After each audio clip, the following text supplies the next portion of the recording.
Hey everybody, Pete A. Turner, executive producer and host of your Break It Down show. Hey look, we're fortunate to have Michael Reiter and John Murphy from the movie Agents Unknown back on the show, and those of you who are into history, into military or Vietnam history will appreciate that we've done, I think, 4 of these episodes now. If you look at the guest list tab on breakitdownshow.com, you can type anybody's name in and their name is going to be there, and there's plenty of episodes with John in there. So what's Agents Unknown? Well, it's a history of John's time in Vietnam as an advisor and working at the provincial level. If that sounds familiar to you, it's because I've also done similar work as an intel guy at the provincial and district levels in Iraq, Afghanistan specifically. And so oftentimes we compare stories. Well, with that in mind, in that spirit, people continue to watch Agents Unknown from out there in the big world, and then they contact Michael and they're like, hey, you know what?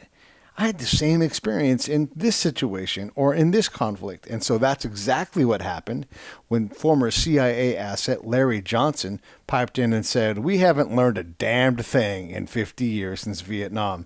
And so what we decided to do was have Michael panel a discussion between myself, John Murphy, and bringing in Larry Johnson. Larry sort of covers the gap between John's Vietnam 60s era work and my modern conflict work. So there's quite a bit of overlap. It's a very good conversation to give you some idea of just how much we haven't learned over the years and how much continued failure. As we examine all of these big topics, I hope that you're slowly putting together a big picture of how complex governments are and how complex these big organizations are and what a challenge it is to get this stuff right and how simple these problems can seem when you look at them from a ground truth point of view. I love this episode because it really comprises a lot of these lessons, and we continue to gather them from a variety of perspectives and a variety of different policy elements. So hopefully you guys are all painting the same giant picture that I'm painting. If you picture a David painting that's 20 feet wide and 15 feet tall, you're like, right now we're painting one little portion of someone's dress, and then we're going to go over here and paint something else. And I think it's really neat to be able to tell these massive stories over time as we illustrate the challenges that face the people that work in the institutions that run our government or work in other parts of the world as we bring all of it together. I hope you guys can appreciate that. Hey, listen, I love what you guys are doing. I've already gone on long enough. Save the Brave, savethebrave.org. Send us a check. We'll put it to work. We'll save someone's life. Here comes Larry Johnson, John Murphy, myself, and of course our host today, Michael Reiter. Lions Rock Productions. This is Jay Moore. This is Greg Proops. This is Jordan Harbinger. This is Dexter from The Offspring. This is Nathan This is East. Sebastian Younger. This is Rick Morales. This is Stuart Copeland. This is Mick Gillette. This is Andy Summers. Hey, this is Skunk Baxter. This is Gabby Reese. This is Rob Bell. Hey, this is John Leon Guerrero. Hey, and this is Pete A. Turner. Hello, this is Larry Johnson, and this is the Break It Down show. Yeah, we've got an interesting opportunity here. We've got a bunch of collectors. So this is a spy versus spy versus spy episode produced by Michael Reiter and myself. And Michael he keeps bringing these great guests on and a chance to have these higher level conversations about intel and collection across time. So we have John Murphy, who's been on the show a bunch of times. If you guys haven't listened to John's episodes from before, or if you haven't seen John and Mike's movie, Agents Unknown, then I definitely recommend you guys go back and check those things out. I'll have them linked in the show notes.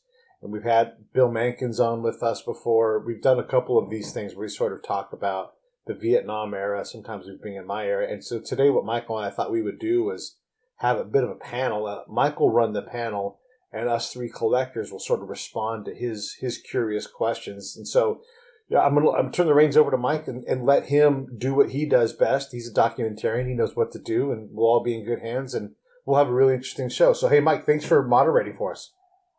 It's a pleasure. So, quick bit about me. The movie Agents Unknown is about a Vietnam War veteran intelligence officer and his experiences, and John is here with us. What we're going to do is, since John has been on some previous shows, we're going to start with Larry. And Larry, if you could give us your background and what you responded to in seeing the film. You contacted me. Right. Well, I started with the Central Intelligence Agency in September of 1985. Started as a career trainee, which meant we spent the first year training. This is one of the first years they had members of all four directorates of the CIA trained together. The directorates involve the analysts, the case officers, the guys and gals that go overseas and recruit spies, the admin, and the science and technology folks. I came out of that as the Honduran analyst. This is right in the middle of the Contra War. Spent a month and a half off copying documents for the hearings on Iran-Contra, and that featured Oliver North. I knew most of the players in Iran-Contra, from Alan Fires to Elliot Abrams to Oliver North. Left the CIA as a senior regional analyst in 1989, moved to State Department's Office of Counterterrorism, worked there 4 years, and then started in 1994, began consulting. And from 1994 up until about 3 years ago, part of my consulting involved doing counterterrorism exercises for what's known as the Joint Special Operations Command. And what attracted me with the Agents Unknown was anybody that's been in military circles and been involved with military exercises, they always have something at the end called the hot wash, in which there is this ironically named passage in which they call it lessons learned. And what I saw from Agents Unknown is, look, nobody's learned a damn thing in the last 50 years. We keep repeating the same mistakes over and over, and it's oftentimes the rediscovery of the wheel. I was particularly fascinated in Agents Unknown by the concept of fusion centers and how intelligence was being fused at the lower level in order for it to bring it to the big picture above. Well, I was directly involved with exercises and spent some time in Iraq when General Stan McChrystal took over JSOC with his right-hand guy, Assistant Admiral Bill McRaven, and their intel guy was a fellow named Michael Flynn. And they were being touted as these geniuses because they were fusing intel. And it was a revelation. For the first time, we were bringing together intel from all these different parts and fusing it together. And it was like, as I watched John recount his experiences in Vietnam, you just realized we don't learn a damn thing. We repeat the same mistakes over and over. The other thing that caught my attention and was so true, because it continued on in the wars in Iraq, the two different wars we've had, and in other conflicts around the world. As I recall, John was basically plucked out, briefly trained, given a minimal amount of training in intel, and thrust out onto the battlefield. And he, no complaints about his work, but he didn't have any in-depth language, no knowledge of the culture. And you'd think that if we're going to do intel, you want people who can speak the language and know the culture and get involved. I was friends, emphasize was, with L. Paul Bremer, a.k.a. Jerry Bremer, who was sent over to Iraq as the American proconsul in the aftermath of our 2003 invasion. And I literally had lunch with Jerry a week before he was named to that job. Now, I'd known Jerry from his previous tenure as the coordinator for counterterrorism. I came into that office right after Jerry left and worked for his successor, a guy named Morris Busby. And so, but Jerry and I had a friendly relationship and were, occasionally in contact. And so when he was named to that post, I called him up. I said, Jerry, who did you piss off? And he goes, well, when the president calls, you have to say yes. I said, well, I'm going to come up with a different answer. I said, so let me help you out. I said, I'd like to introduce you to Pat Lang, W. Patrick Lang. Pat was an officer in Vietnam, but he became a foreign affairs specialist in the Middle East.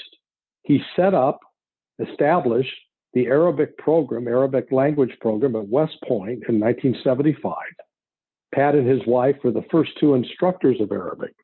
So basically anybody who graduated, out of the class with David Petraeus and others, they were trained by Pat in the early days. Pat also served as defense attaché in Saudi Arabia and in Yemen, and he also headed up the Middle East division of the Defense Intelligence Agency. And on top of that, he actually had hand-carried intelligence to the government of Iraq and with frequent meetings with Saddam Hussein and other top Iraqi generals. So he knew a thing or two about the Middle East. And so I said, Jerry, let me introduce you to Pat. I think Pat might be of some assistance to you. And Jerry's response was, nah, I don't need to talk to him. He doesn't know anything. So, I come back and I watch this complete, flat, if not negative learning curve, where we continue to thrust U.S. forces into foreign areas where they don't have the language, they don't have the culture, well-meaning, wanting to do the right thing, but invariably, because they don't know history, they don't know language, they don't know culture, they end up creating problems and not even recognizing at the time that they're creating problems. And that's not an indictment of what John did in Vietnam. I think what his was such an honest, refreshing accounting, and yet it resonated with me because it's what I experienced with respect to the Central American War and the Contra War. I joined the Middle America Caribbean Division in September of '86 after completing my year of training. And you would think that I'm walking into what was one of the top 5 foreign policy priorities of the then Reagan administration, that you would have your best, your brightest, the people who spoke Spanish, the people who knew the area. There were 10 analysts in this branch. We covered Costa Rica, Panama, El Salvador, Guatemala, and Honduras. Nicaragua had its own branch. Out of those 10 analysts, I was the only one who had actually lived in Central America. I had lived in Honduras. Wow. I'd lived in Guatemala. I was the only one who spoke Spanish at a level 3 or above. And yet, here is the CIA offering all this highly anticipated analysis of what was going on in Central America, and my colleagues, smart people, didn't have a damn clue or understanding about what was actually going on the ground there and what it meant when you had a bunch of campesinos out deciding that they were angry enough they're going to pick up weapons and fight, and without understanding the significant cultural differences that exist between places like Honduras and El Salvador. In fact, one of the common problems they kept running into is we kept wanting to arm the Hondurans, and the Hondurans were very happy to receive the arms, but they wanted to use it to fight the Salvadorans because they saw the Salvadorans as their enemy. They didn't care about the Nicaraguans. Or when we received, I was present when Reagan authorized the deployment, or I guess it was George H.W. Bush. No, it was still Reagan. But they'd authorized the deployment of the 82nd Airborne to Honduras to fight back a Sandinista invasion. And the entire thing was a lie, because the way the intelligence was initially reported was that the Sandinistas had overrun a Contra camp in an area called the Bocay. And this was presented to us akin to Mexicans storming the Alamo. I don't know who the Contra Jim Boy was that was lying in bed fighting off the Sandinista invaders, but that's how it was literally briefed to us. And I was down on the hill with the Nicaraguan military analysts. We were briefing a group of Republican members of Congress. And when this news was brought into the briefing, they were just so outraged that this was the ultimate betrayal. So I got back to headquarters, and we had a fellow who was from the Directorate of Operations with us. And as we climbed in the van, he looked at us and he called us analysts. And he goes, "This is your fault. You've betrayed these people in Central America." So he's making it feel that it's our fault that the Sandinistas supposedly invaded Honduras. Yet when I got back to headquarters and pulled the piece of SIGINT, what the SIGINT actually said was that there had been contact with a patrol 15 kilometers from where the Contra base was. And the Contra base, and John will appreciate this, was in triple canopy jungle that had maybe a population density of 2 per square kilometer. Right. So we're talking pure Central American jungle, and you could put 3 Army divisions in there and they'd be lost. You couldn't find them. So instead of this initial report that the Sandinistas had overrun a contrabase and were slaughtering them right and left, it turned out that wasn't the case. So I immediately got on the phone to Elliot Abrams, chief of staff, and he'd called me up. He said, "Oh, give me some details because we're writing the speech for Reagan, and Reagan's going to say, 'I told you so, I told you so, I told you so.'" And I said, "But that's not what happened." And so I read him what exactly happened, and his response was, "Oh shit, oh shit, oh shit! I got to stop Elliot." So, yet it didn't stop the deployment of the 82nd, and yet those who got to watch that unfold, you saw that the Hondurans put every obstacle in the path of having the 82nd land there, and it was all kabuki theater. There was no real substance to it. So many of these things that you are talking about remind me. This is John Murphy. But just a quick note on that one. Remember the Gulf of Tonkin resolution that was based on what we thought was an attack on the Turner Joy, and later found out, well, maybe it wasn't an attack after all. And that led to the all-encompassing resolution that led us into an escalation in Vietnam.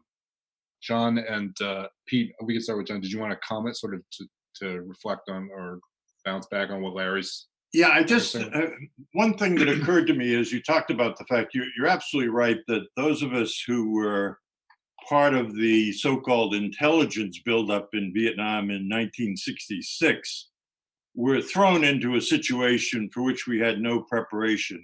I think I've previously talked about the fact that we were still doing order of battle for the Korean War when I was trained at the Army Intelligence School. And but the reality was, and one of the things that runs through this, and I'm sure it does your experience, is, and I don't know quite how to capture it except to talk about it as the bureaucracy. In some ways, the only reason I wound up as an assistant intelligence advisor at the province level was because the Army didn't know what to do with us. We had some of this training. We had populated, my colleagues that had preceded me had overpopulated Saigon and Tan Son Nhut Air Base. There was really nothing more for people to do there. And so I have this vision of somebody sitting around saying, well, what are we going to do with these guys? We might as well put them out somewhere where they might be help, to what were then the senior intelligence advisors that are already located in each of these provinces. So it was almost kind of a bureaucratic problem of, we got too many people, what do we do with them all?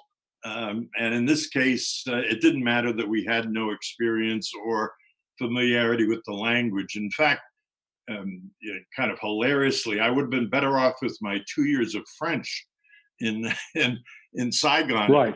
Because that's what they were speaking, not Vietnamese or English, the Americans.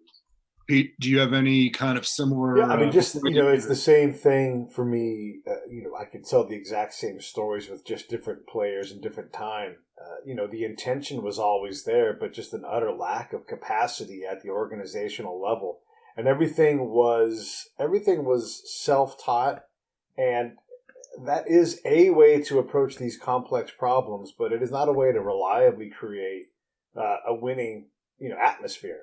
So whether you're working at the province, and why wouldn't we be at the districts? Why wouldn't we be even lower? And why don't we talk vertically? Why don't we talk spherically and look across partnerships instead of having this negative view that we tended to have and still tend to have of our partner and of our peer, because we don't work directly with that person ever. We just read the worst things about them because Intel is always focused on the negative and on threat. So like in my example, if we're in Afghanistan, or if we're in South America, during the 80s and all that, everything you read about someone is focused on, will they be an enemy? Are they still an enemy? Enemy, threat. Meanwhile, most of the work being done on the ground has very little to do with that. So the capacity of the willingness to build capacity and to collect and to teach and train, our peers. I mean, there's a lot of different missions in that, but that desire is there. But we don't ever learn how to specifically build rapport and test for it. We don't ever specifically learn how to operate an interpreter at an advanced level. There are more words written, Michael, in the basic training manual for how to deploy a claymore mine and hand grenades than there is in the counterintelligence manual for how to use an interpreter. You think about that. So even if you don't have language capacity, shouldn't you have a universal ability that's institutionally created on how to develop an interpreter so that you guys are a two-person team? Especially if you're going to be partnering with local nationals. We don't do those things, and I squarely put that on the shoulders of guys like McChrystal and all these other guys that get lauded for their work at 15 echelons above the ground. But what none of those guys can do, what General Flynn can't do, General McMaster, all those guys, what they cannot do is they cannot perform me on the ground, and they can't keep up with my knowledge of what happens day to day. But we never interact. So, and this is not a fault on their part. The organization doesn't allow me to come up. I'm basically unknown and invisible, which allows for all of these lessons to be missed. And that's a big problem with this flat learning curve that Larry was talking about, is we refuse to learn the lessons from the people that have done it the most. And we all think we did it great. I have a great example that I love to do at groups when I get a chance to talk. I'll say, who in here is great at working with partners? All the hands go up. Take your hands down if you're bad at working with an interpreter, and all the hands stay up. Like, okay, at some point, that's just not true. There's no way. There's not an institutional knowledge. We all have this self-conceived thought of our own professionalism, but the reality is it ain't there. Larry, is that your... talk about this issue of feedback of information. When you've already talked a bit about it, but did you ever get really debriefed about what was going on and how to relate to the people that you were familiar with on the ground? Well, there's both the institutional and the bureaucratic barriers to that, as well as, I'll call it, the political barriers.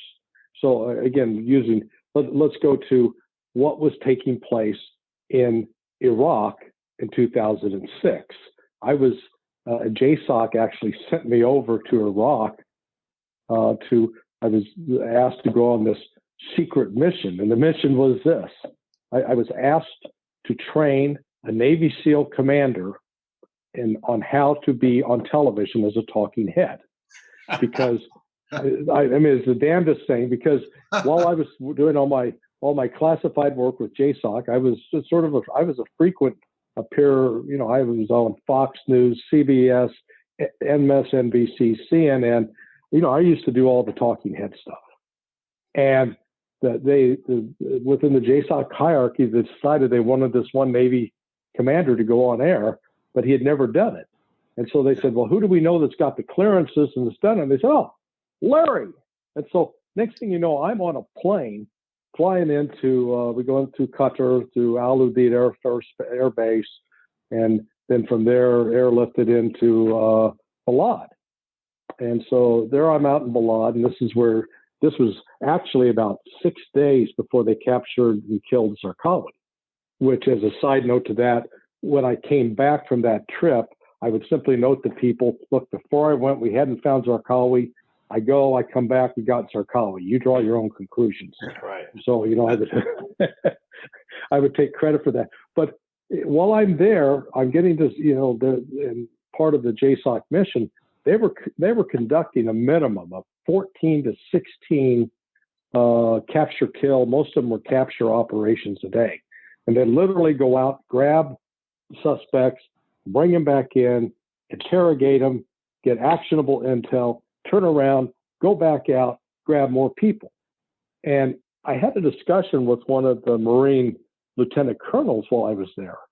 And I just noted, because if you recall at the time, the number of terrorist attacks was increasing. And I pointed out to this guy, I said, look, you guys have been doing this capture kill thing now for about a year. And you've been doing it at this rate of 14 to 18 ops a day. And you've been killing a few people and he'd been capturing a lot, putting them out of commission. I said, why is it that you're doing all this killing and capturing and the number of attacks is going up? Shouldn't it be going down? And he goes, yeah, that's a problem. And then I noted, I said, let's look. I said, what the intel actually says, if you look at it, is that the reason these attacks are occurring is most of them are being carried out by guys who were sent home by Jerry Bremer, who as members of the Iraqi army. They were sent home with guns and no jobs, and they were basically being paid $200 to plant a bomb. And so it was a way to feed their families. I said, it would seem to me that the logical thing would be, let's start paying those guys not to plant bombs. Yeah. And lo and behold, we go through this entire subsequent bullshit about the surge and this, the great military mastermind David Petraeus. And what actually happened, what actually stopped the attacks was we started paying sheikhs to pay guys not to plant bombs, but to provide security, which they did, and the number of attacks dropped off. And so what I was seeing was this complete disconnect between what they were all excited about all this intel they were collecting. I mean, they're grabbing this guy and interrogating this guy and killing this guy and grabbing these documents. And oh my God, we had all this information, but it wasn't making a damn bit of difference. And I'm sure this resonates with John going back to the body count bullshit of Vietnam. And that's why I'm saying here we are separated by, 1966, 2006, 40 years later, and we're doing the same stupid shit, haven't learned a damn thing. But Larry, as you with your PR experience can imagine, Petraeus doesn't get any publicity for saying we're paying off our enemy to not. Oh no. Yeah, exactly right. Yeah. In fact, I knew the major who actually drafted that so-called counterintelligence plan. And I mean, he was just scathing in his denunciation of Petraeus for taking credit for all of his work. He said Petraeus had zero input. He just put his name on it and took credit. But that was David raises Petraeus. Another question, which I've mentioned maybe before, but not on the film Agents Unknown. But I felt that my superior officer, a lifer in the Army, which I was not, was really punished by our senior advisor in his evaluations because he tried to speak truth to power. He tried to say some of this stuff was stupid. And so that really disturbs me about the nature of our organizational structure, whether you call it a whistleblower or you call it just somebody who tries to speak what's really going on, but whose message doesn't conform to the one that people above him want to hear. So it's a real issue. No, that's so true. That is so, and again, that hasn't changed. There is no reward. They don't give promotions. They don't give cash awards for people who have the audacity to stand up and say, "Hey, that king doesn't have any clothes on." Right. I want to jump in on what you were saying too and talk about the institutional memory and the capacity again to go from the strategic and operational level down to the ground level. So we were paying off, I guess you'd call them Al Qaeda, whatever. We create the Sons of Iraq, which created this perception that they were somehow some kind of a security force. And later on, 2008, 2009, I actually went around and my job was to sort of sort that out, among other things. Like help us understand where those guys are at, what's going to happen when we shut this program down. And the answer was these guys aren't a police force in any way at all. Most of them have a handful of bullets. A lot of them, like you would do with privates anywhere, a lot of them don't even have access to a gun. The gun is in the house near the checkpoint. And they weren't checking anything at the checkpoint. They were just paid to stand there. And so the hire had this perception that there would be this great breakdown of society because this powerful security force was dismantled. And the reality is that wasn't the case at all. There was no one took them seriously, because they were just paid to not fight. They were just employed. And I'll be damned if I can get two Americans in a row to agree that was what was going on. It was much more like this calamity Jane environment where everything was going to break down. Being the one person with no military experience whatsoever, I'm trying to think of it from the viewer of the film or somebody listening to this who's just the average person. And it's we always come back to it's the bureaucracy, and there's political reasons and there's other institutional reasons. But beyond that, I feel like the audiences would still want to say, why? Because why, since it keeps happening and there's countless studies and military papers and all of this stuff, what beyond the institutional, bureaucratic, and political reasons, what is the core beyond that? Is it like the old quote, it's hard to make a man understand something when his job is dependent on him not understanding it? Like that kind of a Yeah, I have an answer for that. Okay. And part of the problem is that in the military, as you advance in time in the military, you go up in terms of your echelon that you work at. So the people that write the doctrine and everything haven't developed a mastery of it. They've done it. They're okay at it. But I wouldn't. When those guys come out and they talk about like the theory, again, they're locked in a place that's not anywhere seated in the ground truth.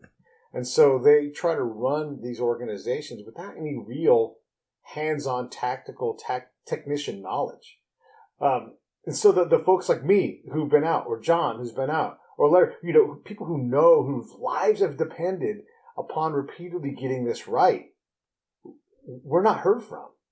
And so when we come in and say, hey, we got to do a better job of this, they're not prepared to receive that because they're worried about tanks in the Fulda Gap or crossing the T with a naval maneuver on an ocean that hasn't happened in 80 years.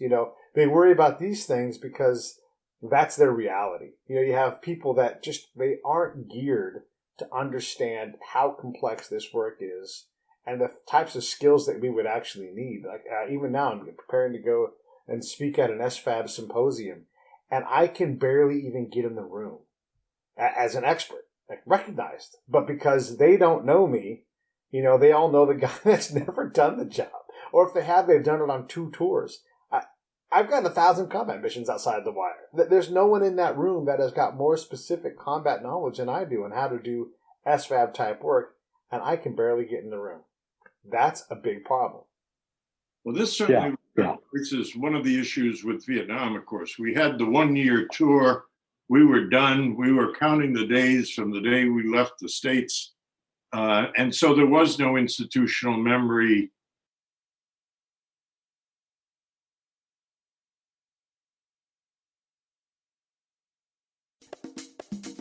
Hey, this is P.A. Turner from Lions Rock Productions. We create podcasts around here, and if you, your brand, or your company want to figure out how to do a podcast, just talk to me. I'll give you the advice on the right gear, the best plan, and show you how to take a podcast that makes sense and for so you. there was no institutional memory. Scalable and fun. Hit probably me up at I would have been better off breakitdownshow.com. Let me having help. I want to hear learned what I about learned it. in that first year to keep me around another year. Not that I was looking forward to that, but clearly I knew a lot more by then than I did, and that the new person coming in had no idea of what to start over again. We tell this story often about the way that worked with various officers at different command levels, that you come into the situation and the situation is chaos, it's terrible, we can't do anything, but over a year, look at all the progress we've made. And then the next guy comes in and says, oh, what a terrible situation I've inherited. And we start all over again. It's just a game. But yeah, I would argue that it goes to feeding people's personal desire to a profit, to get promoted. Yeah. So it's a model that exists not only throughout at least within the U.S. military, and I'm speaking specifically, Army, Navy, Marines, within the officer ranks, as you are promoted, at least you are put in positions where you get to learn those basic skills that will be required for the next level up. And if you appear to be proficient at doing it at that level, your odds of getting promoted are likely. So at least you have expertise in the command disciplines. There is no incentive for what they call foreign area officers, the FAOs, they don't get promoted and rewarded for having in-depth knowledge. They're seen as an appendage. Then you move into an area like the Central Intelligence Agency. Yeah. They like to pretend that they're a military organization. And so what they do is they cycle people through 2 and 3 year tours like the military does. And as John points out, what happens is by the time you get towards the end of whether it's that first year in the field or 2 years or 3 years in your particular job at a particular echelon, at that point, you start to understand and know what you're doing. And that's when they put and move you away. And the guy comes in that doesn't know anything and has to start learning all over again. So instead of, in my mind, as I dealt with this exercise program early on, I thought of it as a stair step that you were constantly building on what came before moving up. And I realized, no, what we were on was sort of a treadmill that sloped downhill, because as soon as you got somebody in there that actually knew what they were doing, they were being moved.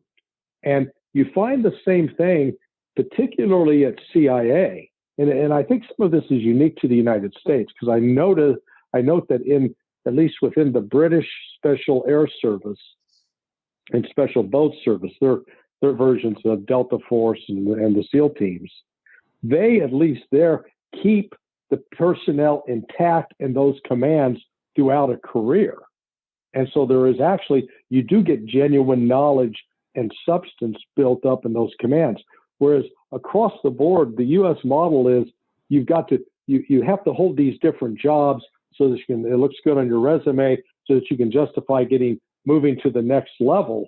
Right. But there is no incentive and there's no reward for developing genuine substantive expertise in this area. And that's, what John experienced in Vietnam, and we continue to experience both in Afghanistan and in Iraq and in Somalia, where you don't have people that speak the language, that know the culture in depth, that are being kept around for their expertise. It's like once you get that, then they find someplace else to move you because they're not rewarding you for keeping you there. I would say it's even worse that they don't even ever really truly develop it. I don't know how many times I've been in a situation as someone who stayed on the ground and stayed when units rotated over the top of me. Instead of like they'd say, we had a great handoff. And then I would literally watch the aftermath of the handoff, which no unit ever gets to see, how their handoff was received.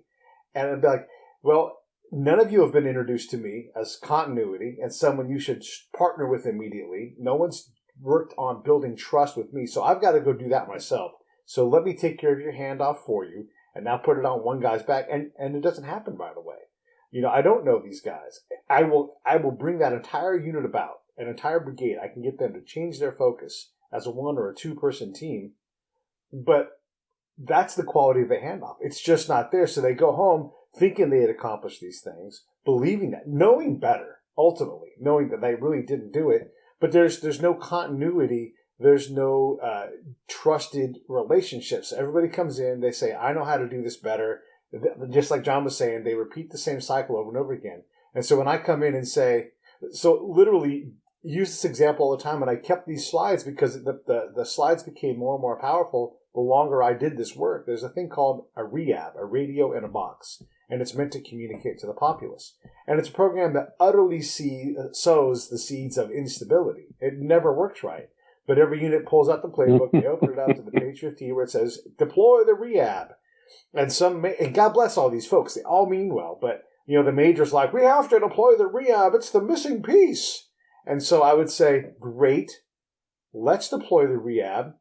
Let's look at the slides from the last 5 battalions that have been here. REAB, REAB, REAB, REAB. Now let's ask ourselves, what the fuck is going on? Why do we continue to have the same idea, but none of us can find the REAB? None of us have any, there's no step-by-step like Larry was talking about progress. None of that stuff exists.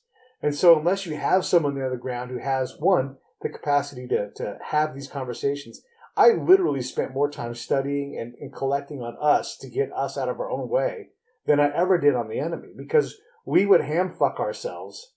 Can I swear on my own podcast? We would ham fuck ourselves over and over again and repeat these same stupid mistakes. And it's so frustrating to see that. And then After you pull that deck out, the captain who works under the major, and this is inevitable across the board, every time I did this, the captain would spit the bit and reject me instantly. And then I would look at the major, and the majors always came through. Even if the major doesn't come through, you know where I'm going next? I'm going to go see the boss, and I'm going to say, you got a problem, man. You know, you've got these guys trying to get the rehab started. All I'm trying to do is ask questions. If we're just here to do the same thing the last 5 units did, great, we'll do that. If we're trying to get this right, you let me know. I'm glad to help. Here are the slides. Walk out. You know, that person doesn't exist in most units. He doesn't understand. He or she doesn't understand. They've got to study the American side and get us. I always say that, use this example, and I know you guys will appreciate this. If my E3 can't put lead through the center mass of a target, I can put an E7 or an E6 next to them, and they will have that person shooting better almost instantly. There are very specific things you can teach and train that young person to do so that they shoot more reliably. Mm-hmm.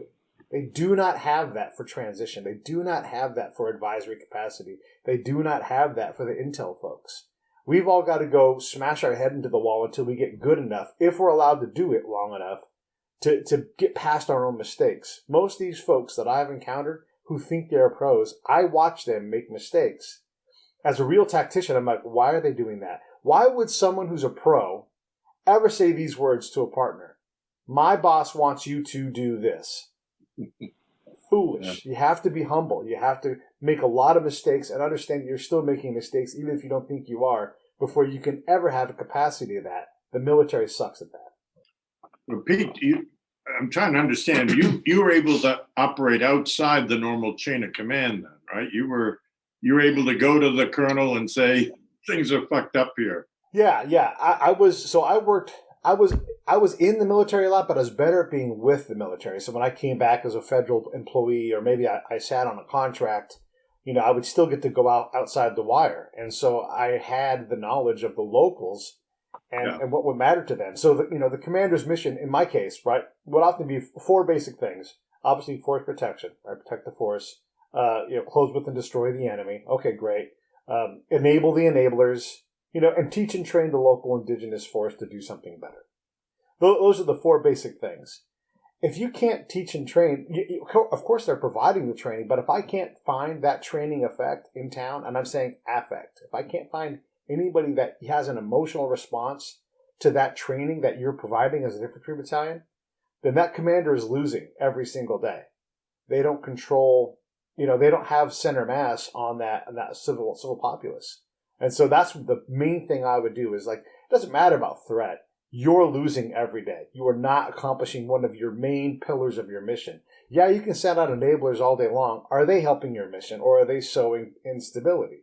Which is primarily what they did. So I taught them these lenses like, when an American asset goes out, unless we can reliably study that they're creating something positive over time, they're creating instability. Just accept that you're failing and start from that premise, because then you'll do less stuff and you'll be more studied and deliberate about it. Not paralysis analysis, but just deliberate and understand that this is hard work. The issue of cultural understanding or misunderstanding or lack of knowledge is a big part of all of these stories, and a part of the movie too. And I was starting with Larry. I was wondering if you could discuss the analyst versus advisor, for the layman, going through the basic differences in the roles, but more importantly then how these issues relate in terms of each of those roles, the overlapping of problems and that sort of thing with analysts and on the ground advisors. Okay, so let's break the analyst into 2 sort of categories. Let's talk about an analyst that's forward deployed into, say, Balad Air Force Base, working in what they call a tactical operations center, a TOC, or maybe a joint operations center, or a job. They're basically an operations center where you bring different people together. The analyst role there is taking real-time intelligence, which is coming in, ideally all source. And when we talk all source, we mean you've got information from human beings who are reporting as spies, perhaps, or being debriefed by somebody and providing what they have. And then you've got electronic intercepts. That information's coming in, and that means somebody's been listening in on either the phone conversations or the email conversations of someone or the text messaging. So you've got that tech, that is a source of information. Then you get information from overhead photography and other what they call electronic intelligence. And as an analyst at that point, when you're in that forward talk, you're literally drinking out of a kind of fire hose. So there's no incentive there for stepping back, trying to think big picture, trying to think cultural context. There is the pressure, and I'm thinking specifically in the hunt for Zarqawi. So that was aided both by intel operators on the ground as well as a combination of drone technology and then other intelligence collection that was being brought in from the electronic side. And once they got a beat on him, it was to make sure, do we have the right guy? Once you can confirm the right guy, then they could kill him, which they did. So you've got that, it's sort of, I'll call that out in the field. Then you've got the intel analyst sitting back at headquarters. And that was more of my experience when I worked, which was, and this was in the prehistoric times when we actually dealt with paper. But even when you're dealing with paper, 35 years ago, you would come in the morning and you'd have to go through roughly 600 messages in 40 minutes. And if you figure that each message is about a page and a half, even Evelyn Wood's speed reading course doesn't help you much. So you've got to learn how to sort of quickly get through, to find out what's the highlights, what's the lowlights, so you can go into the morning meeting and brief on here are the developments in the last 24 hours. Now, what's happened as the technological revolution, the computer revolution has transpired in social media is the flood of information that's coming in is more than quadrupled. It's probably an increase of tenfold. So now all of a sudden you have analysts, it's the equivalent of being blinded with white noise and white light. You've got so much, and so you have to rely upon some other tools that will flag things for you. But again, the entire process is not conducive nor encouraging of sitting back, thinking, putting into context. Actually, one of the advantages I felt that I had by inhabiting the unclassed world, but I still worked in the classified side of the house, is the unclassed world allows you to do things on the internet that frankly I always wish we could do on the intel side, but weren't allowed because they're terrified that if you bring that interface of the unclassed with the classified, you're going to allow bugs to get in, hacking to take place, other things. So you've got the analysts, the money's made on analysts who produce current intelligence, and current intelligence is being able to write about what's going on now or will be going on in the next 2 to 3 days. And there's little incentive or reward given to those who step back and say, okay, what is it that we're trying to do with our military buildup right now? Because the entire premise of our military buildup, just as an example, is designed to use that military power to thwart an enemy.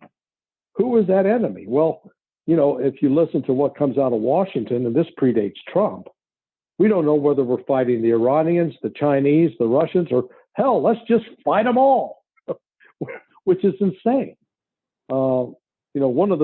Just as a side note, one of the reasons I got removed as a talking head on Fox television, I was a Fox News analyst for a year, is in November of 2002, I was on the Hannity and Combs show, and I had the audacity to say that the U.S. was not prepared to fight a two-front war and that invading Afghanistan would be a mistake.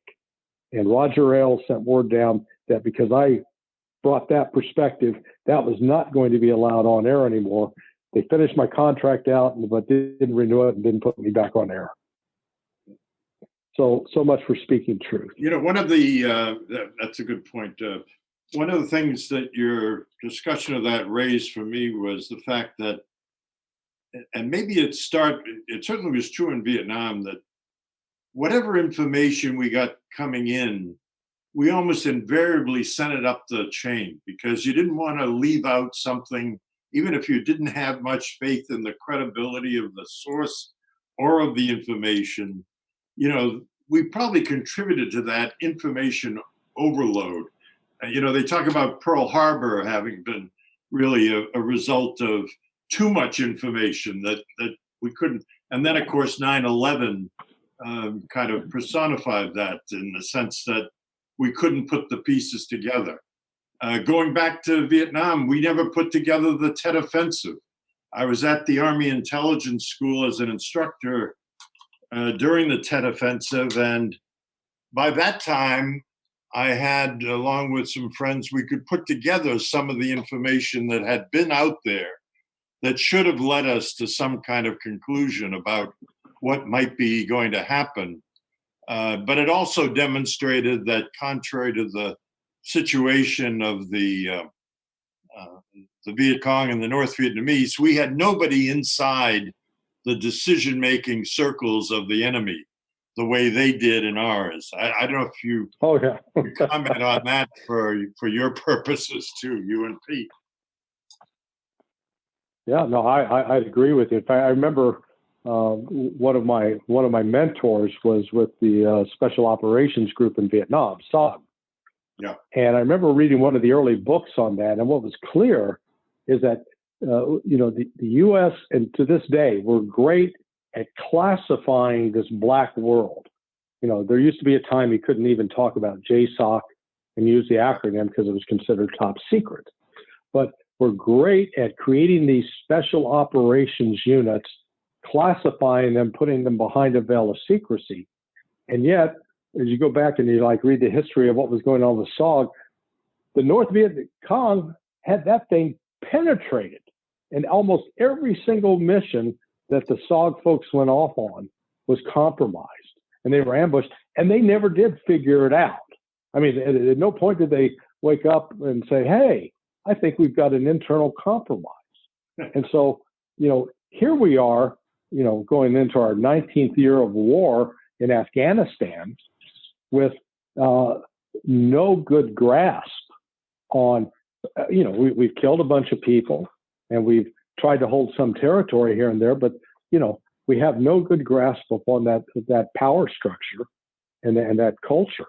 And frankly, the same thing in Iraq.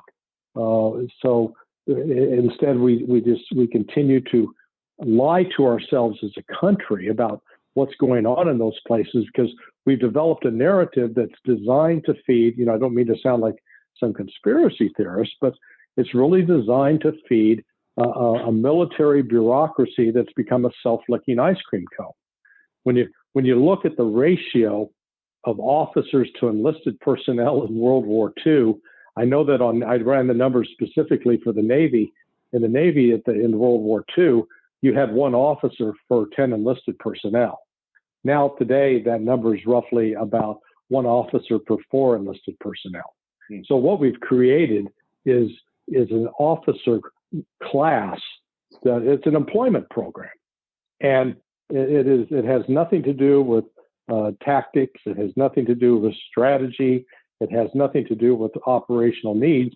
It really has this bureaucratic imperative of we've got these service schools. We've got this number of officers that we need to have jobs for them. So by God, we're going to have jobs for them, and we'll create commands if necessary.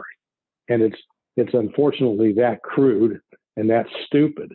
But there is no how in the world can we defeat the Japanese and the Germans in a two-front war in World War II in a period of less than 3.5 years, and yet we are completely flummoxed by the Mujahideen in Afghanistan and the Taliban. Pete, you want to weigh in on that? Yeah. Well, it just goes back to the organization. And as we struggle, as we talked earlier, who are we fighting? Who are we fighting next? What fight are we preparing for? And, I have a lot of friends in a lot of different military camps. So this one group of people, they love tanks. And they showed a picture of a palletized Russian tank being airdropped. And they're like, this is what's coming. Like, are you kidding me? Come on. And like their passion for airborne operations. Meanwhile, and every time I say it, it drives them nuts. And they say I need to look up the term, but the civil population is the center of gravity. If you can't reliably create an affect, they hate that because they think affect is only a verb. If you can't create a desired response to stimuli like the Taliban can, like Al Qaeda can, like Jaish al-Mahdi can, like on and on, all of those tiny organizations do, then guess what? You lost because you have to be able to win socially, culturally, politically, obviously militarily, but that's not a problem for us. And then by with and through religion. If you can't speak intelligently on those 5 elements, and there's probably an economic element in that, but if you can't talk about those 5 elements and dominate those, then guess what? You're going to lose. You might win every military engagement you have. Why in the world would the Taliban mass on a brigade, a Marine brigade in Helmand province, and go toe-to-toe and fight a decisive victory? Why would they ever do that? They don't. And so these expectations that I literally have had this conversation with nearly every commander that I've talked to. Our battle plan is to push the Taliban south, to push Al Qaeda out of the province and all the way back to the ocean. Like, you are not Caesar. You are not Caesar Augustus. You're not going to do this. You're not going to push anybody anywhere. You're not. If anything, you are Hannibal, and you're going to lose a strategic fight for all your great tactical victories. That's who you are, and they hate hearing that. But that is reality because we don't understand that civil populace is what matters. And if they're removed from the government, then why are we there if we can't create a reliable government? And then if we do leave, we have to accept that innocent people, babies, kids, women are going to be killed because we're not there. But guess what? When we're there, they still get killed. So like the cost of leaving, we have to accept that there is a cost for leaving. But if we're going to stay, let's prepare for the fight that's there. And I'm telling you right now, and I don't know how you fellas think, I'm interested in what your answer is, but I would estimate, and this is an unfair estimate, but it's not all that inaccurate. Of all the deployments I've been on, I would say the training that helped me day to day, what I had to do, that number that correlated back to what I did in the rear was less than 15%. And I would really say less than 5% of what I was put through pre-combat training had any relevance to my day-to-day job. I learned things like land navigation on a map with a protractor and curve line distance. I never, ever, ever, ever used that skill in combat. I also never did a push-up during a combat patrol. So all these things that they focused on, I'm not saying they're not important, but they have zero relevance to the day-to-day fight. I can't argue that. I'd go to your point, though, about the motivation of our so-called enemies. We had, of course, the Vietnam story was we were winning hearts and minds, wham them. But as somebody pointed out, the Viet Cong didn't bother with that. The other, and you've heard the phrase, grab them by the balls and their hearts and minds will follow. And we always had a tension between those two ideas, whether or not we as Americans should be selling some kind of democratic model, that we went out of our way to try to make sure that the local government authorities got credit for anything that was positive for the population. So we couldn't distribute the rice to the people directly. We had to give it to the province chief or the district chief and let them distribute it so they knew that government was on their side. So, we've had various efforts of this, but the reality is, I think that we don't understand how to motivate people who aren't otherwise motivated. The Viet Cong didn't know anything about communism per se. They simply knew they were fighting for perhaps for a civil war, for the domination of their guys against the other guys. And Afghanistan, Iraq, we've got the religious element, which, is really difficult to try to understand or to change in some fashion. I want to say something and follow up on what you said, because taking what I learned from you guys and my own myriad mistakes, I understood this. The hearts and minds thing, we twisted it in a way that it doesn't work. It's irrelevant if we collect hearts and minds for us, but that's the way we look at it. We built you this tower. We brought you this well. We brought you these things. That stuff is irrelevant. What matters is, can you get hearts and minds for the government? Yeah. Can you get any Afghans to ever call the police? No? Well, that's where your work is. Who cares what your legacy is if you can't get the population to pick up the phone and say, I need help, government. So there's that part of it. And the other thing is, I forgot, like that whole wheat seed thing. We had a whole wheat seed distribution where the Afghan governor said, okay, I'm going to drive. We always wanted to force them to be at the government center at the district. And then he would explain to me, and I would write these great notes down for the commander. And I would say, he would say to me, all of the governing happens, I'm by myself out here. All of the governing happens at the provincial level. So if I don't go there, I'm obsolete to the provincial governor. I can't engage with the ministerial people. I have to leave here. I had to convince the Americans that was a real thing, even though that's what we all do. We spend time with our constituents. We spend time at the government center. And we spend time out on the road touring around.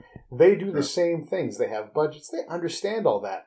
The biggest lesson I ever learned, fellas, and this is what we're bad at, is the same guy said, there's only room for one sword in the scabbard. And I was able to deliver that to my commander, and he said, then he's the sword. What does he want to do? Because we're leaving.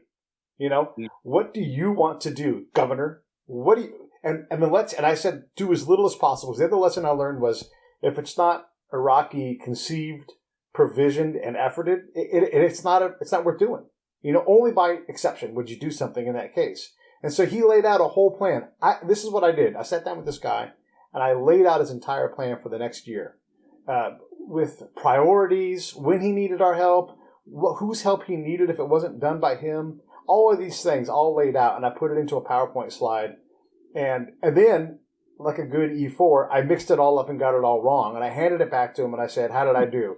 And he started correcting it back into the original order, exactly how his plan was. And he had never seen his plan laid out like that before. And I got him to understand that the Americans would support his plan to the best of their ability and get out of his way. And that guy roared forward, took charge of his district for a while. And all that stuff is all undermined as soon as we leave. But that's what it takes. We don't do that. So that's a heart and mind win there. Because now he can wave his plan around in front of his locals and say, here's what we're trying to do. Here's where we're trying to go. And I'm going to make the Americans follow our lead. And we did what we were told. And it still failed. Because we didn't do it long enough. We did it for 4 months, instead of for 20 years. But what you're talking about is you're asking the military to be a social worker. What you're describing, my master's degree was in community development. Community development was all the rage back in the 70s as sort of the lingering, if you go back to Walt Wastow's 5 stages of growth, which was sort of a capitalist answer to the Karl Marx vision for how communism would treat the world. That's right. And so it was to tell how capitalism could really come out on top, but at the heart and soul of it was this notion of how do you convince people to do things in their own interest. Yeah. Where we've seen the military be most effective is when it has to go out and kill a bunch of people, take territory, and hold that territory. And they're not worried about winning hearts and minds. They're worried about, we're going to take that objective. We didn't care, how many people we killed in Dresden. We didn't care how many we bombed in Munich or in Berlin or in Nagasaki or Hiroshima. We killed enough of them that they felt enough pain that then they could worry about the politics. And then once the politics is in place, the military is really out of the picture because they're not social workers. And yet, everything that Pete, you were just describing, you're talking like a social worker, which is exactly, or you would, at that point, can you imagine anybody in enlisted or NCO or even in the officer corps who are out involved in politics in the United States able to influence and change a community? Yeah. Well, no.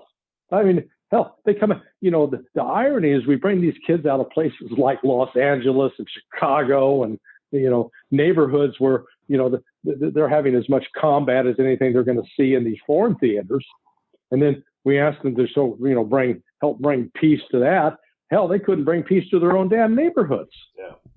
So, you know, Well, it is remember, this- Larry, the problem is that our enemies, so-called, don't want to fight the wars that we're good at. Yeah. right. They want to fight other wars. I always Oh thought yeah, no, one of the contributing factors, if not one of the major factors in our involvement in Vietnam, and I'll preach for a moment here, was when Nikita Khrushchev announced that there were three types of wars: nuclear, regular armed war, and then wars of national liberation.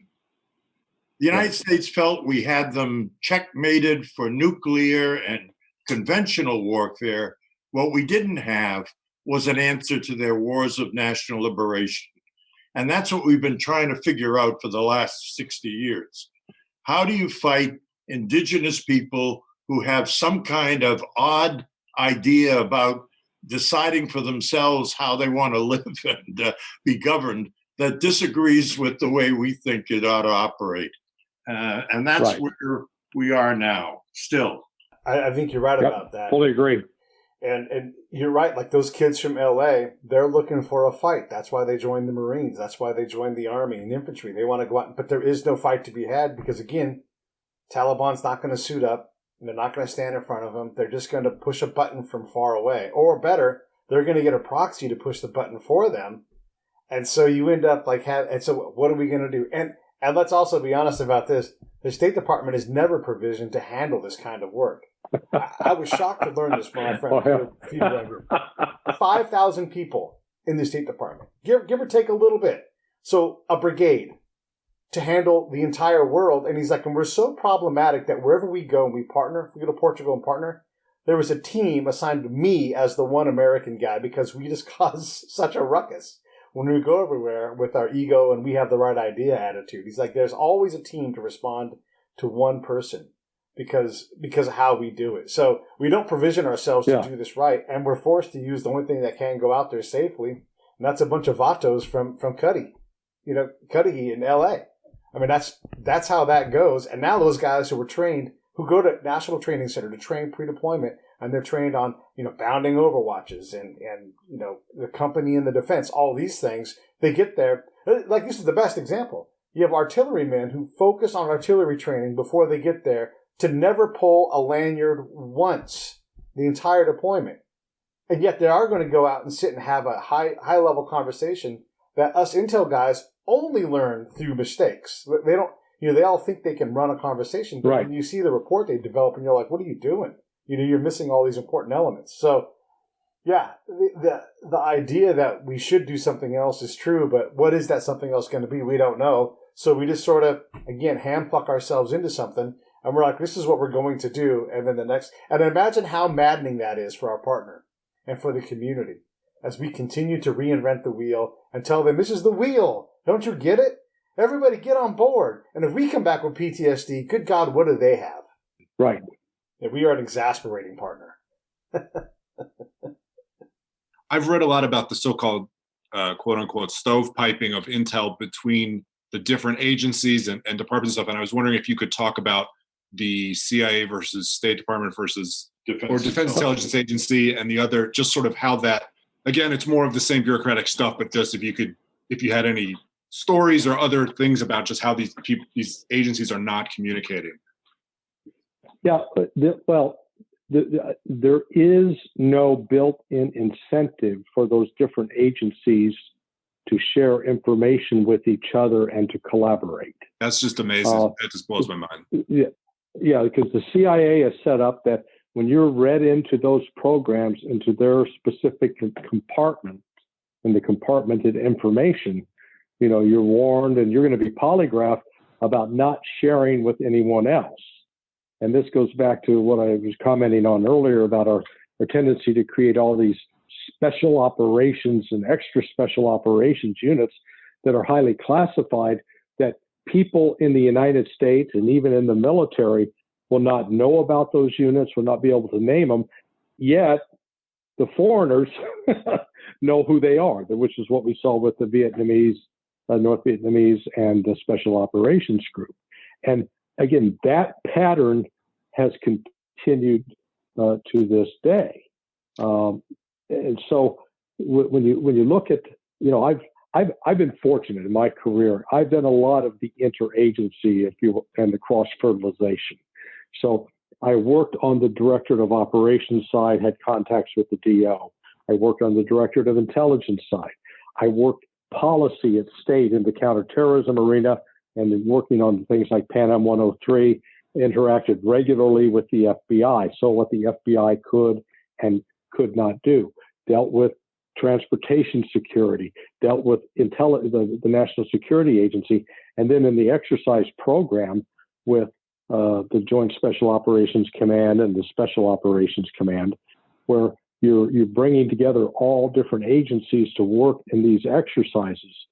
You get to see how they're still, even though you think you're all working on the same team, everybody's pursuing their own agenda. I got introduced to this early at State Department. One of my jobs was overseeing the anti-terrorism assistance training program. And we had a problem with a group of Egyptians, police officers, who'd come to the States for training, but instead of the training, they were blowing it all off, going to a casino. Nice. And so we're having a problem with them. So I called, the people who were funding this were from the Agency for International Development. So I'm sitting on the second floor of Main State, right near the front of the building. The Agency for International Development was up like on the fifth floor towards the back of the building. So I called my counterpart to say, hey, we got this problem. And this is what the person said. It says, boy, sounds to me like you people over at State Department have a problem. And I went, what? I said, what the hell are you talking about? I said, you're sitting 3 floors up and 3 hallways down from me. I said, you're acting like you're sitting on the opposite side of the world and that you have no contact or link to State Department. But that's just the mentality of how these people talk. And you see the same thing in the intel side, where, and again, it hasn't changed. That's why, Michael, what you did with your movie, Agents Unknown, and John's testimony, that's why it resonated so much with me, because here, you're hearing about something that happened 40, 50 years ago, and yet you realize it's still happening in the same way. And, the places have changed, the languages have changed, the people, it's a new generation, but still doing the same stupid stuff.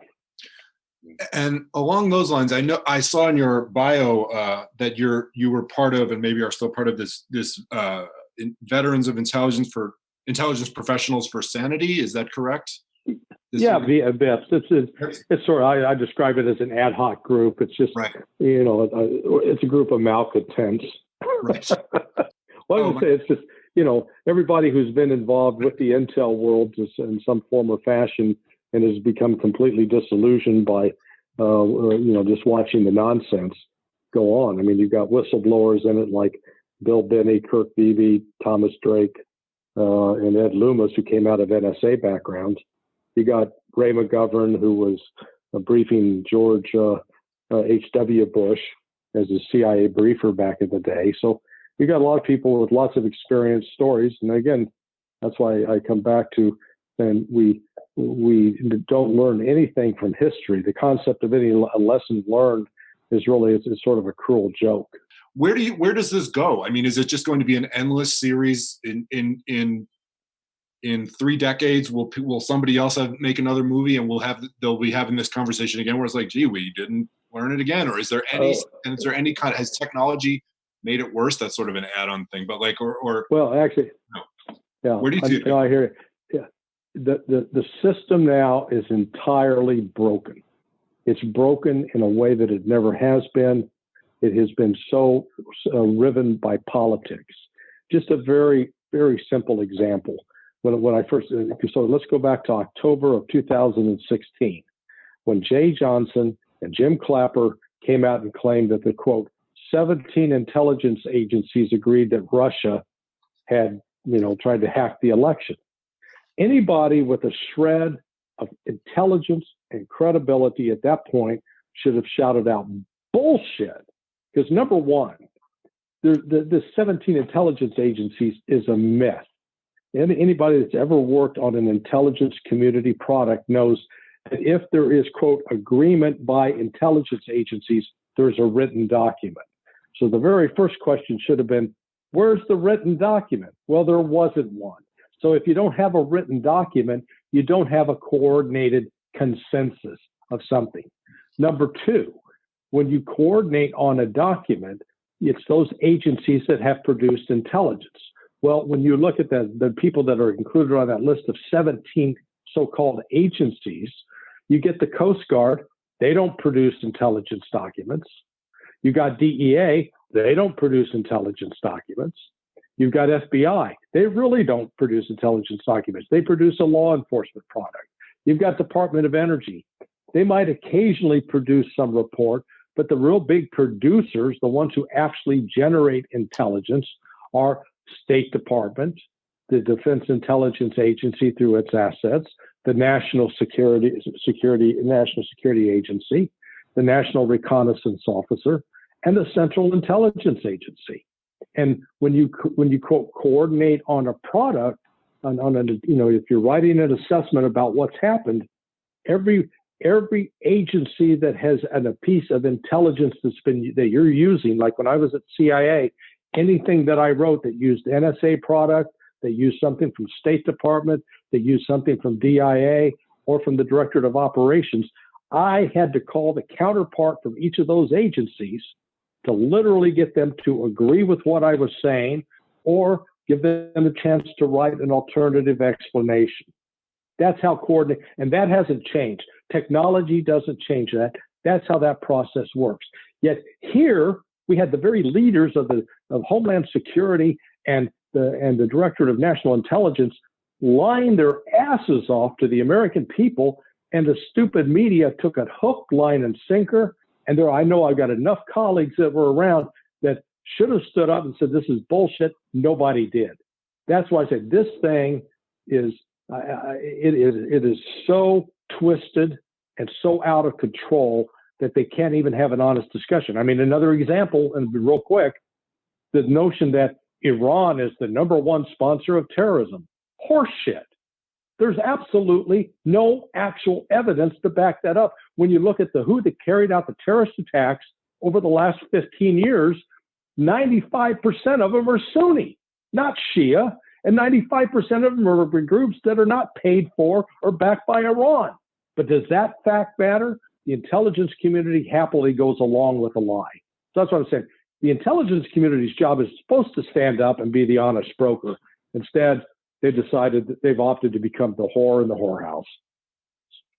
Well, we've seen a few of those things. I would just say that, don't you think that and I have no knowledge of it, but the post 9/11 creation of the DNI, the Director of National Intelligence, all was supposed to try to bring these various agencies together into some kind of coherent organization and to filter that information, which on paper seems like a good idea. You may be right that all it does is allow somebody to confirm information that individual intelligence agencies might not want to agree with. But you know why we were attacked on 9/11, and I say this tongue completely in cheek. We did not have enough bureaucracy in Washington D.C. So since we added the National Counterterrorism Center to the equation, and we added the Directorate of National Intelligence, what we did ensure was a jobs program for people aspiring for a career in the federal government as intelligence analysts, because we proliferated the number of senior assignments where you have a chance to be named as a member of the Senior Intelligence Service and draw the same kind of pay that a general officer does. That is the American dream. So it doesn't. Well, that sounds pretty bleak. Pete, you want to? I'm sure Pete has lots of good predictions, and will totally counter what you're saying. No, I mean, look, like I said, I've got a lot of. So here's one of the things that's funny about this is that when I talk about like my background, and this is in no way derogatory towards anybody, specifically, Larry and John, because these guys get what I'm about to say. I didn't work for the NSC. I didn't work for the CIA. I didn't work for DIA. I didn't work for all of these places. My connections were warlords. They were criminals. governors, black governors. I don't mean black in color. I mean like, black market governors who really ran the real government. These are my contacts. I learned how to deal and work in this environment. And what that means is that the number of peers that I have in the Intel community, it's less than a dozen. But I can't get entree into any of the intelligence worlds because I spent my time on the side of a mountain. I spent my time drinking chai. I spent my time in a dark room with no electricity learning about Iraqi babies and how they're cared for, right? And that's not the social worker side of me. I mean, that's like literally how I built rapport with these guys that wanted to kill me. I don't know how many Intel people have done this, but I have, not by purpose, not by design. They did it to me. And the Taliban ran an op, but they called me and my friend out. We didn't know this. We went to the meeting, and they signed off on our presence because they respected what we were doing and how we did it. And it unlocked a lot of potential for us. So why am I struggling to even want to stay in the community that doesn't want to let me even talk or share my stories? Why do I have to have a podcast? I'm literally going to go to a symposium, and I'm taking these kind of episodes. I've got 5 that I'm creating for them. They're trying to learn how to do SVAB work. And I said, hey, I've got another guy that you need to come down. He is a world leading expert in this. And they're like, we'll see if we have a seat for him. And I'm like, and by the way, when we're there, put us to work. Get a Q&A in front of us because you're not going to have this kind of information around. They're like, maybe. Are you just coming to be a reporter for your podcast? And I'm like, no, dumb fuck. I'm trying to help. And if you guys don't appreciate that, and look, this is a major who should be a professional by now, and I haven't called him out, but if I decide to go to this thing, you better believe I'm going to look at him and be like, man, what is wrong with you guys? Why am I having to beg to come into this room? After I talk, you're going to come back up to me and be like, man, I'm so sorry. I underestimated who you were and what you did because you didn't do your fucking homework. So when I look at the future, that's what I see. A bunch of folks who are protective of their environment, well, they're supposed to be, protective of their careers, and they're not able to go out and collect. I will run circles around any field collector because I've done it more than all of them. But that doesn't help if I can't teach anybody. Yeah, I just want to reinforce what you're saying. Back in 2006, so what I do in my real world, we do work with criminals. My partner and I, we do money laundering investigations. We're the ones that put together a civil RICO case against Philip Morris on behalf of the European Union and the governors of Colombia. Nice. And in the process of that, we had informants who were Russian mafia clans, Sinaloa cartel,